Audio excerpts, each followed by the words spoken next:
আসসালামু আলাইকুম। আমি ডক্টর আকিফা জাহান, বিএইচএমএচ কনসালটেন্ট, পিওর পয়েন্ট কনসালটেন্সি। আজকে আমি অধিকাংশ মেয়েদের যে সমস্যা, এই 80% সমস্যার যে মেইন কারণ লো ফেরিটিনিন বা আয়রন ঘটিত যে সমস্যা, সেই সমস্যা সম্পর্কে একটু আলোচনা করবো শর্টলি। আমাদের অনেকেরই দেখেছি আমাদের অল্পতেই ক্লান্তি লাগছে, স্ট্রেস বেড়ে যাচ্ছে, মুড সুইং হচ্ছে, ব্রেইন ফগ হয়, বা অনেকে থাইরয়েডের সমস্যা থাকে, হরমোনাল ইমব্যালেন্সের কারণে দেখা যাচ্ছে যে পিসিওএস হচ্ছে, বা অনেকের মাসিক রিলেটেড অনেক ধরনের সমস্যা থাকে। খুব দেখা যাচ্ছে, আবার অনেকে দেখা যাচ্ছে যে খুব চুল পড়ে যাচ্ছে, তাকে চুল পড়ে একদম মাথা খালি হয়ে যাচ্ছে। এগুলোর মেইন আসলে কারণ হচ্ছে লো ফেরিটিনিন, অথবা আপনার সহজ ভাষায় বলতে পারেন যে আপনার আয়রনের ঘাটতির কারণে। আমরাও যারা ডাক্তাররা আছি, দেখা যাচ্ছে রোগীরা আসলেও আমরা অধিকাংশ ক্ষেত্রে আসলে ফেরিটিনিন লেভেলটা আমরা চেক করে দেখি না, কিন্তু আসলে এটা করা উচিত। তো দেখা যাচ্ছে যে এই ধরনের যে লক্ষণগুলো আমি বললাম, এরকম লক্ষণ থাকলে রোগীকে আসলে ফেরিটিনিন টেস্টটা করা উচিত। করলে দেখা যাবে যে তাদের 80% ক্ষেত্রেই দেখা যাবে যে তার ফেরিটিনিনটা কম। তো আপনার মধ্যে যদি এই ধরনের সমস্যাগুলো থাকে, সেক্ষেত্রে অবশ্যই আপনার একটা ফেরিটিনিন টেস্ট করে নেবেন।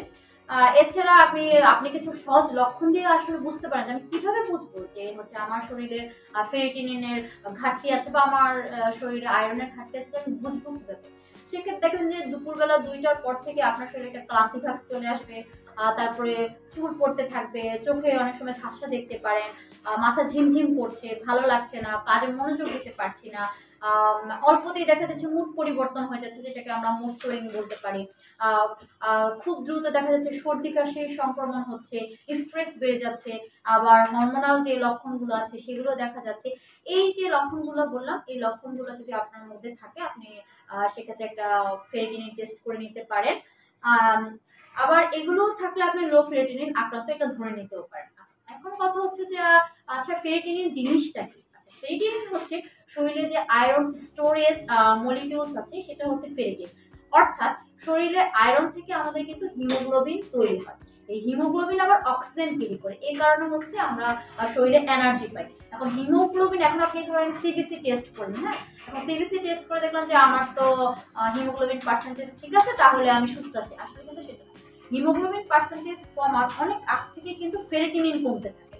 সেক্ষেত্রে শুধু আসলে আমাদের হিমোগ্লোবিন টেস্ট করলে হবে না, আমাদের হচ্ছে ফেরিটিনিন টেস্টটা করেও দেখতে হবে যে আমাদের ফেরিটিনিনটা কম আছে কিনা। এখন কথা হচ্ছে যে আমি কেন এটা বলছি যে ফেরিটিনিন বা আয়রনের ঘাটতিটা মেয়েদেরই বেশি হয়। এটার কাজ হচ্ছে, কারণ হচ্ছে দেখা যাচ্ছে প্রতি মাসে মেয়েদের যে মাসিক হচ্ছে, সেক্ষেত্রে প্রতি মাসে একটা মেয়ের শরীরে বা একটা নারীর শরীরে আপনার 1 থেকে 2 গ্রাম আয়রন কমে যায়। আবার খাদ্যাভ্যাসের একটা বিষয় আছে, দেখা যাচ্ছে আমাদের যে মা বোনেরা আছে, তারা অধিকাংশ দেখা যাচ্ছে যে রেড মিট বা লাল মাংস যেগুলো বাসায় রান্না করা হয়, দেখা যাচ্ছে তারা খাচ্ছে না। না খেয়ে দেখা যাচ্ছে বাসায় যে বাবা আছে, ভাই আছে, স্বামী আছে, তাদেরকে বেশি প্রোভাইড করে, বা সে তার নিজের জন্য এটা রাখছে না। তো সেক্ষেত্রে তার খাবার থেকে, যে রেড মিট থেকে কিন্তু বেশি আয়রন বা ফেরিটিনিন এগুলো পাওয়া যায়। তো তারা এটা অ্যাভয়েড করছে, তার মানে তার শরীরে এখান থেকে ঘাটতি দেখা যাচ্ছে।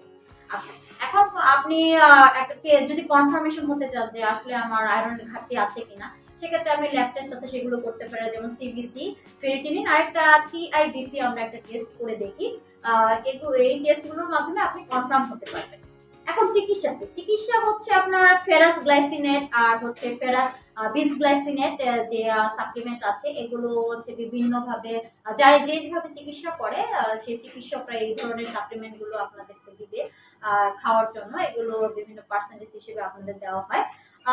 এবং এই যে সাপ্লিমেন্টগুলো আছে, এগুলো অবশ্যই আপনাকে ক্যালসিয়ামের যে আছে খাবার, সে দুধ, চা, কফি অথবা ক্যালসিয়াম জাতীয় যে খাবারগুলো আছে, সেগুলোর সাথে খাওয়া যাবে না। কেন? সেগুলোর সাথে এটা খেলে এই আয়রনের অ্যাবজর্পশনটা ঠিকঠাক হবে না। সেক্ষেত্রে আমরা যখন আয়রন জাতীয় খাবার খাবো বা আয়রন জাতীয় যে সাপ্লিমেন্টগুলো খাবো, তখন আমরা অবশ্যই চা, কফি এবং ক্যালসিয়াম জাতীয় যে খাবারগুলো আছে সেগুলো আমরা অ্যাভয়েড করবো। তাহলে আমি কিসের সাথে খেতে পারি?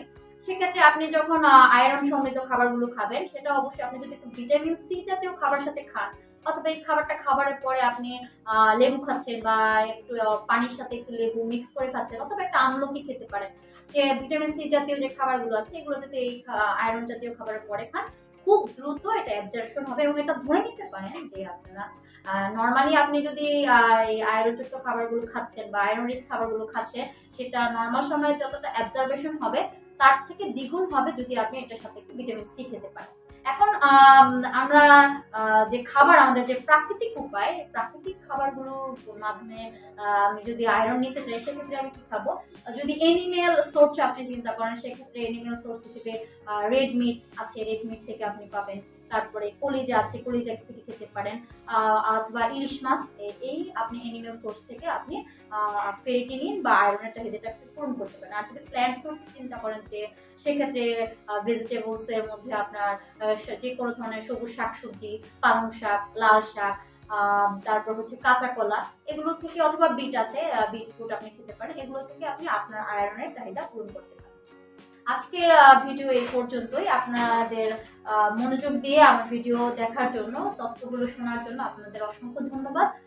পরবর্তীতে নতুন কোনো তথ্য নিয়ে আপনাদের কাছে হাজির হব। আজকের মতো এই পর্যন্ত। আসসালামু আলাইকুম।